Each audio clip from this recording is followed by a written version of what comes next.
होलिका दहन की कथा। होलिका जलने से पहले एक बार जरूर सुने। पौराणिक समय में हिरण्यकश्यप नाम का एक राक्षस हुआ करता था। वह पूरे संसार पर राज करना चाहता था, इसलिए उसने तपस्या करके ब्रह्मा जी से वरदान प्राप्त किया।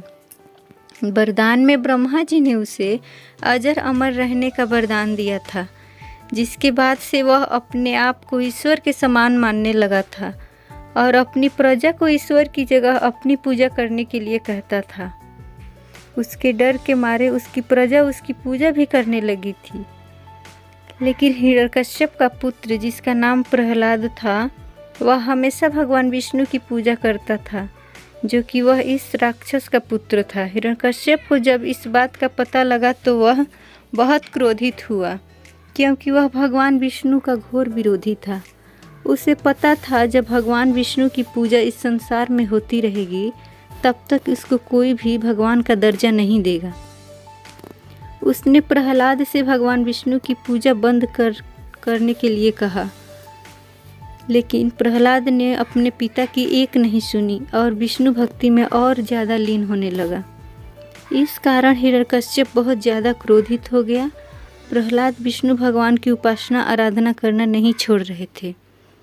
जब हिरण्यकश्यप का कोई भी पैतरा प्रहलाद पर काम नहीं किया, तो अंत में हिरण्यकश्यप ने अपनी बहन और भक्त प्रहलाद की बुआ होलिका को अपने पुत्र को मारने का आदेश दिया।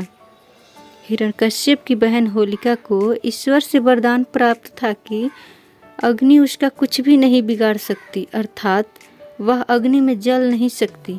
इस वरदान का लाभ उठाने के लिए हिरण्यकश्यप ने बहन से प्रहलाद को गोद में लेकर आग में बैठने का आदेश दिया, ताकि आग में जलकर प्रहलाद की मृत्यु हो जाए। अपने भाई के आदेश का पालन करते हुए होलिका ने प्रहलाद को अपनी गोद में बिठाया और जाकर जलती हुई आग में बैठ गई। लेकिन भक्त प्रहलाद निरंतर भगवान विष्णु के नाम का जप कर रहे थे। तब भगवान विष्णु ने चमत्कार दिखाया और होलिका को वरदान मिलने के बावजूद वह उस आग में जलकर राख हो गई और प्रहलाद को कुछ भी नहीं हुआ। इसलिए कहते हैं कि बुराई चाहे कितनी भी बड़ी क्यों न हो, हमेशा जीत अच्छाई की होती है। चाहे कितनी भी बड़ी क्यों न हो, अच्छाई हमेशा उसे मात दे ही देती है। इसीलिए कहते हैं कि बुराई चाहे कितनी भी बड़ी क्यों न हो, अच्छाई हमेशा उसे मात दे ही देती है।